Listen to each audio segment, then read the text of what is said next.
Good evening, everybody. Welcome to DU Wednesday webinars. I'm Sharon Bond with Parent and Family Engagement.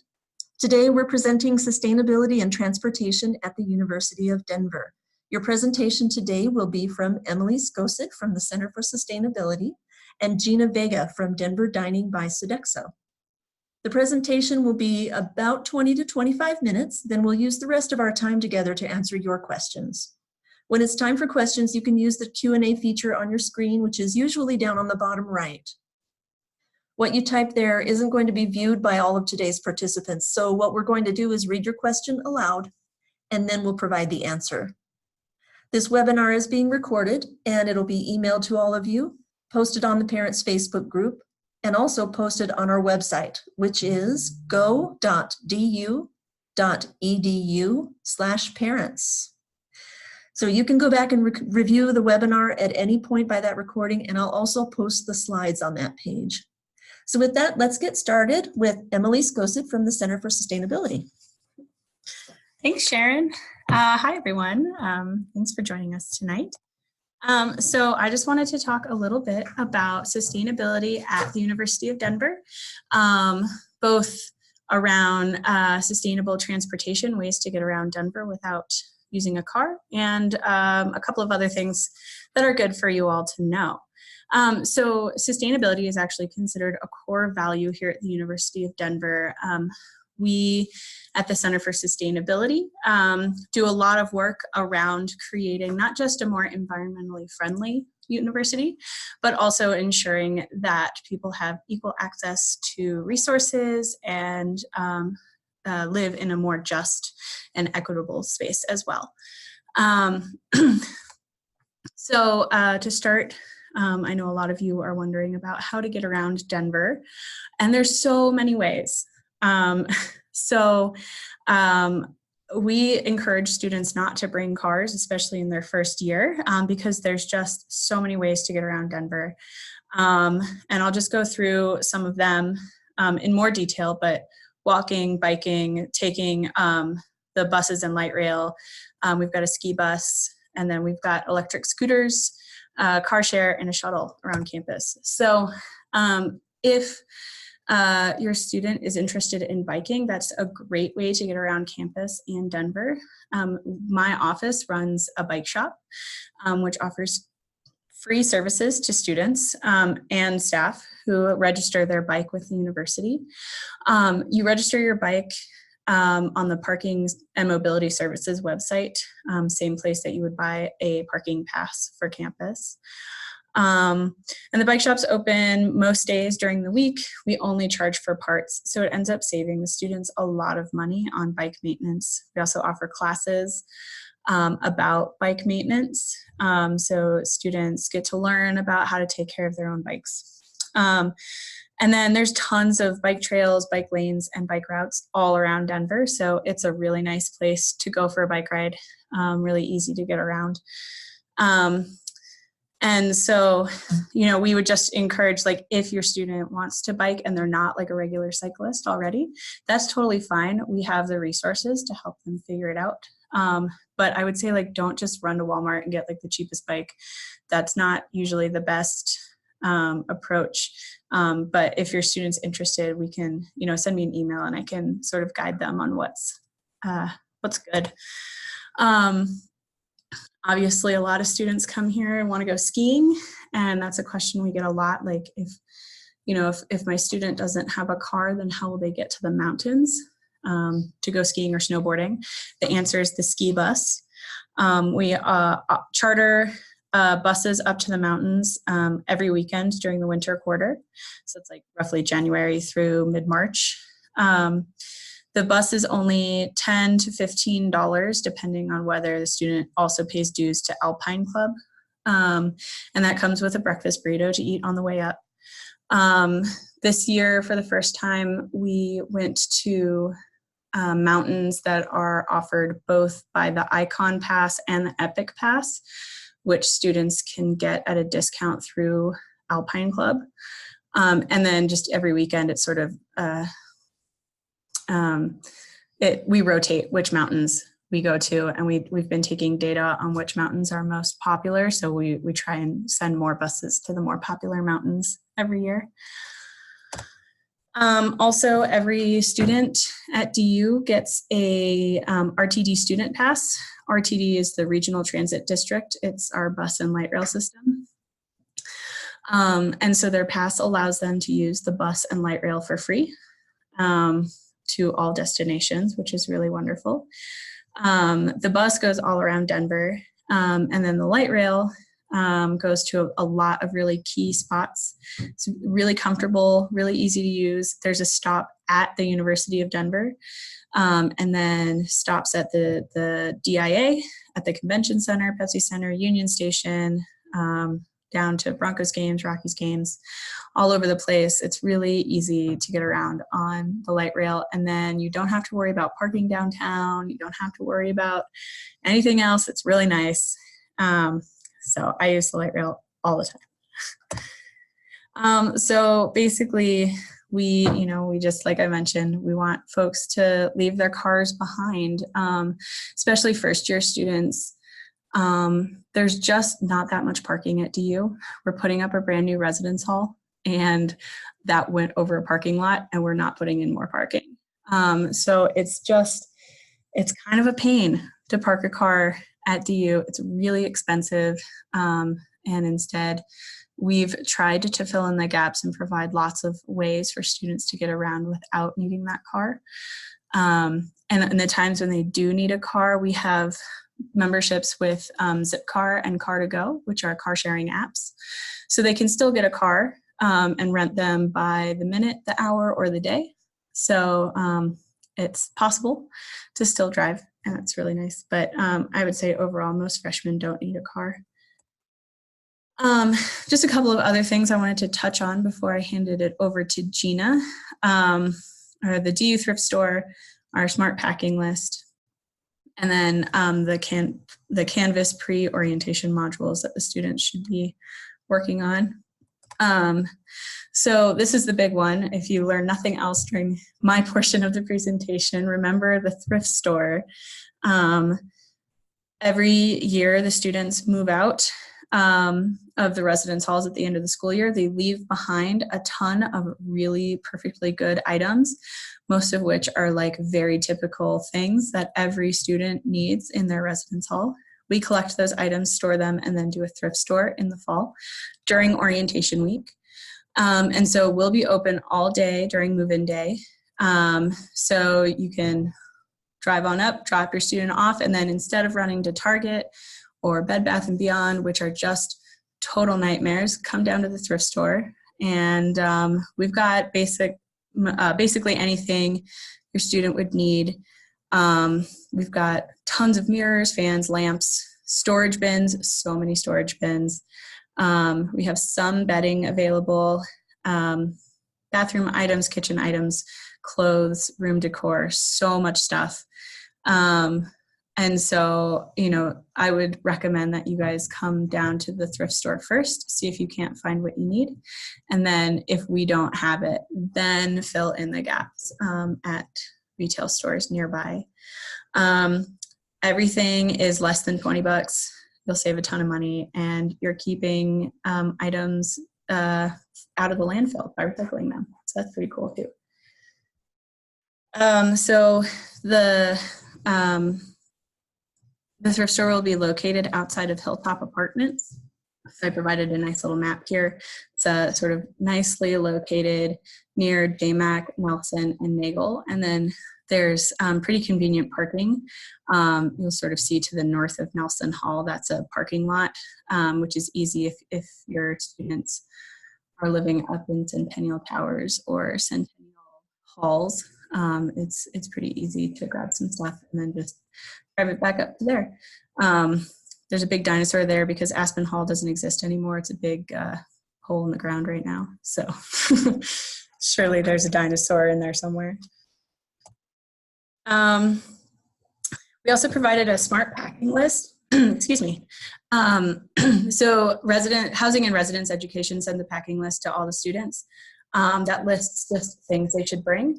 we took that list and added to it with commentary on, if you want to make more sustainable decisions. These are some of the things you should consider bringing or not bringing with you.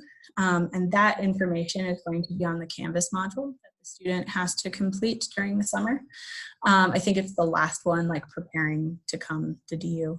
They might not have access to that last one yet, but it's a good list to review in preparation for putting together your packing list.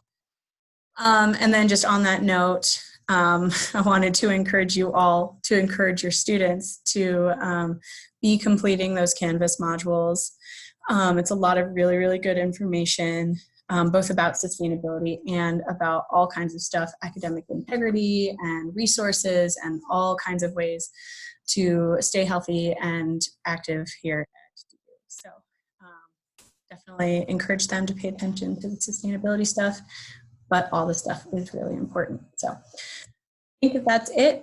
There's my email address. If you want to get in touch, I'm always happy to chat about things. Also, just a quick plug, I'm looking for awesome freshmen to work for me this year. So if your student is like really excited about this stuff, have them email me and we can set up a conversation about that. And now I'll pass it over to Gina. She'll talk to you about some Sodexo sustainability stuff. Hi everyone, my name is Gina Vega. I am the Health, Wellness, and Sustainability Manager. I'm also a registered dietitian, nutritionist, working with Sodexo. And so as being a food service, we have certain things that we participate in and also programs that we would like to highlight and talk to you more about on what we do and then events that students can actually partake in. So to start off with, just talk a little bit more about our mission. So our mission as Sodexo, we value strong relationships that are built upon honesty and trust. So as a member of our community, it's our mission to tell you where our food comes from, who it comes from, and how it got there. So as you can see, these are our values too, with responsible sourcing, our relationships, and food that you can actually feel good about. And then as I have here, that I'll go into a little bit more detail, are the programs and the events that we have here on campus. So to start off with, on to the programs on the left side of the slide is the Real Food Challenge. So this is a student-run program that measures our sustainable food purchases based on several categories. That's local, fair trade, humane, organic, and sustainable seafood. So as a corporation, we are committed by 2020 to get at least to 20% real food. And as of right now, where we stand is about 19%. So we're making a pretty good headway on reaching that goal. It's just a lot of communication, working with our vendors, and just really pushing forward on what the Real Food Challenge is wanting to do to abide by what Sodexo has committed to. Another thing that we have actually started implementing is called Try a Taste to Reduce Your Waste. This is a collaboration that we are actually working with the Center of Sustainability.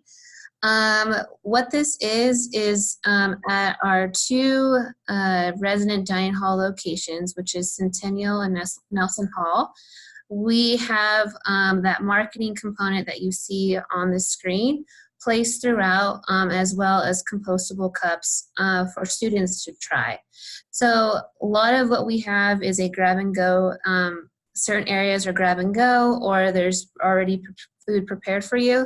But we have these cups that are placed throughout different stations for them to try. And the concept about doing this is for them to try the food first. And if they like it, great, take it. If not, then we advise for you to not take it. So just to help to reduce food waste overall throughout on the university, but also to help with the impact on the environment. The other thing that we do is, as a corporation overall, we have what's called a single-use plastics. This is part of what's called Sodexo's Better Tomorrow 2025 commitment on how we impact our environment. So with this, what we have done to help reduce the impact is provide not having any type of plastic bags, we have actually at a majority of our retail locations having straws only available per request, just to help eliminate the amount of straw use, and showing our commitment of what we are doing to help with the impact to lessen the impact on the environment. With that, we are also looking into, when it comes to more of the straw concept, possibly having reusable straws. That's something that we're hoping to roll out soon. So again, be on the lookout for that, but that's something that I feel personally is really great that we're doing as a corporation. The next thing that we have was also another thing that Sodexo does is called trayless dining. So trayless dining helps minimize waste as well as water and energy using while creating more sustainable food service operation. By doing this, we're reducing electricity, water, and chemical usage due to the fewer trays and the amount of dishes that we are washing.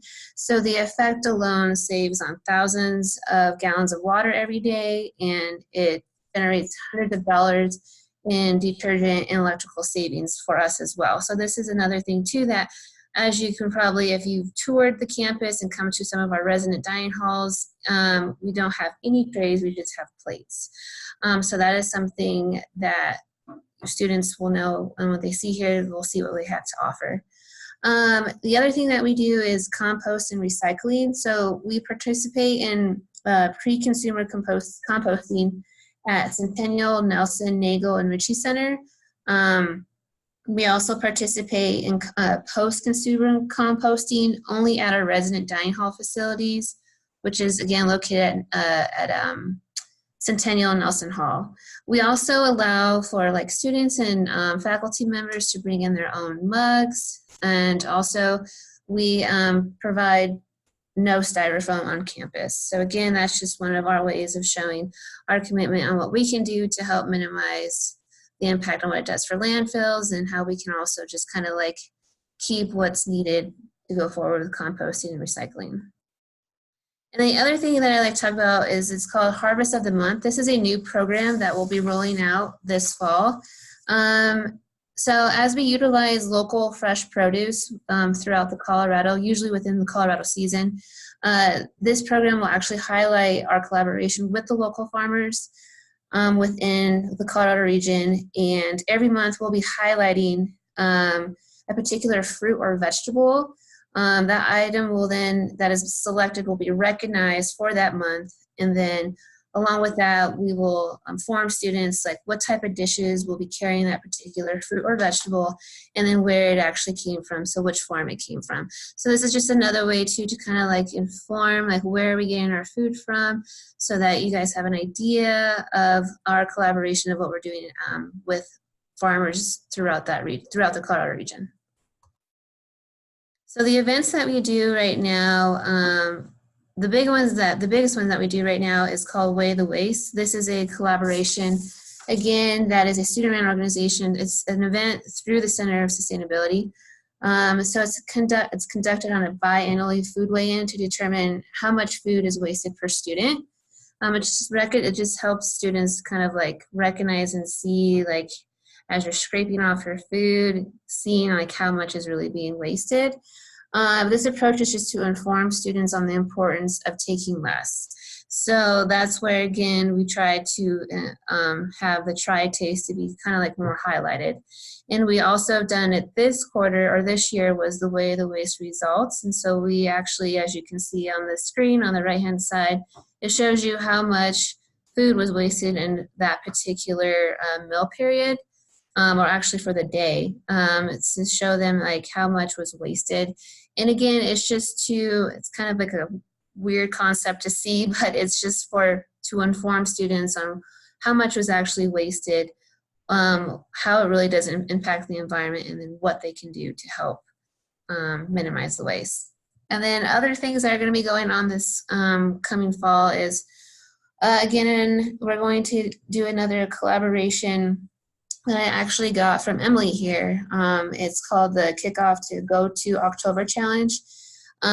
So Emily has a little bit more about that, but what we wanted to do is just get students to get more into walking and not utilizing so much car transportation. And the biggest thing is like walking. So from a health and wellness perspective, getting faculty and students to walk around is not only good for the environment, but for good for the health. And so by doing that, by October 1st, what we want to do is have a challenge for them to walk throughout the campus and go to each of our retail locations. It's kind of like have a punch card, and if you complete all of them, then you get a yummy snack at the end. So just, again, trying to highlight, again, walking and like utilizing or not utilizing transportation.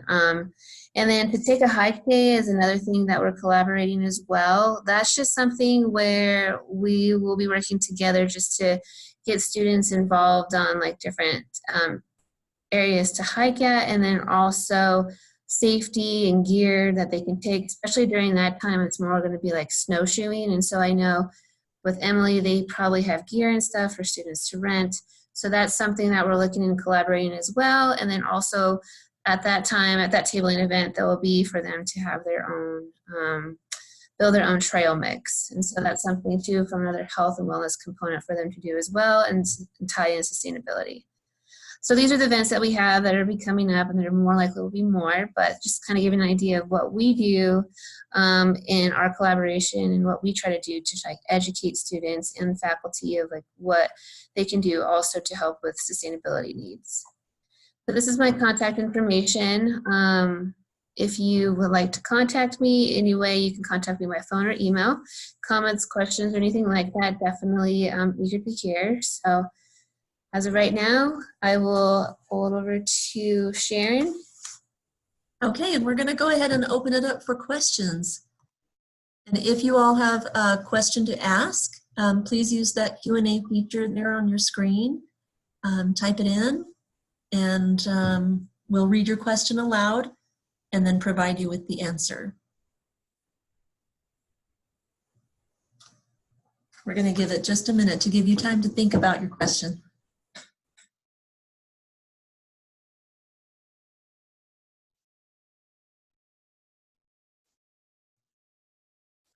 Okay, so the first question is, I am not familiar with Canvas module. What is that? All of the students have to complete some online material as they prepare to come onto campus. And Canvas is just the website that they use for that. So they should be getting information from the orientation office about how to access that information, but it's just some work for them to go through before they come onto campus. A lot of really good information for them to know. How much are parking passes? Hundreds of dollars. It depends on the parking structure that they purchase it for. Some of the parking passes, like to get a covered spot, I think it's upwards of like, I don't know, $600 or $700. It's really expensive to get a parking pass here because, like I said, there's just not a lot of parking.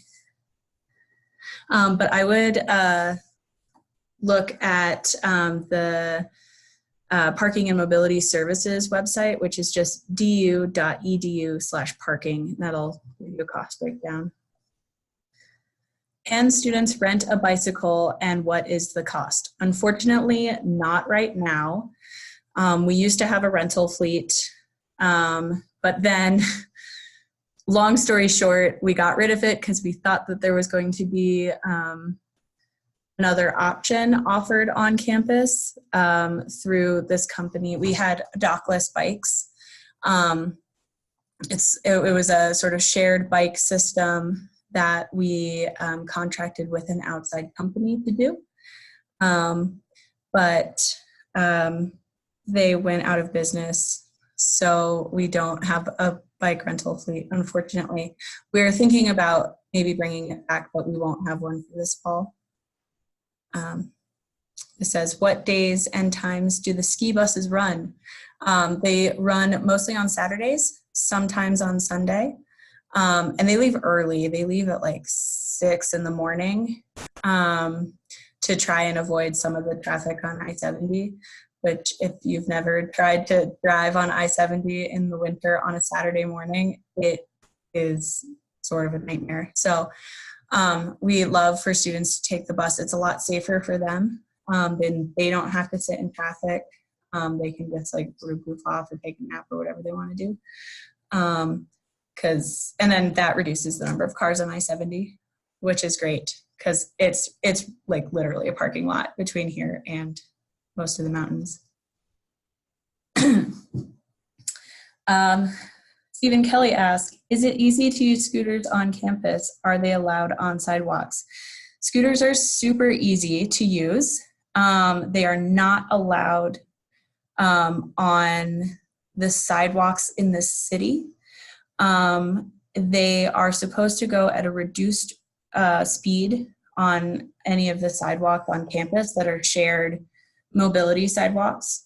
But students are not allowed to park the scooters on campus. And we're working with the scooter companies to make sure that people are not allowed to end their ride within the boundaries of campus. So they have to park off campus, like on the edges, and then walk in to wherever they want to go.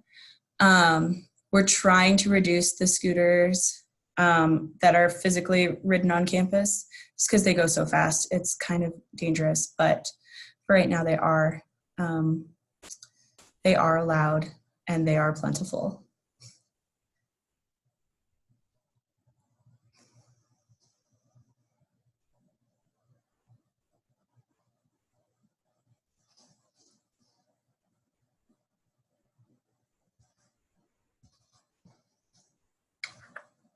Anything else?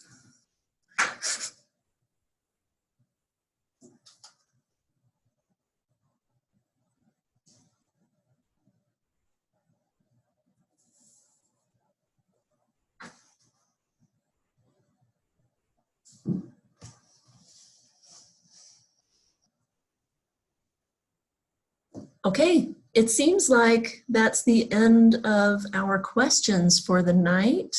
But if you do have any follow-up questions, please use either Emily or Gina's email addresses, or you can also email parents@du.edu.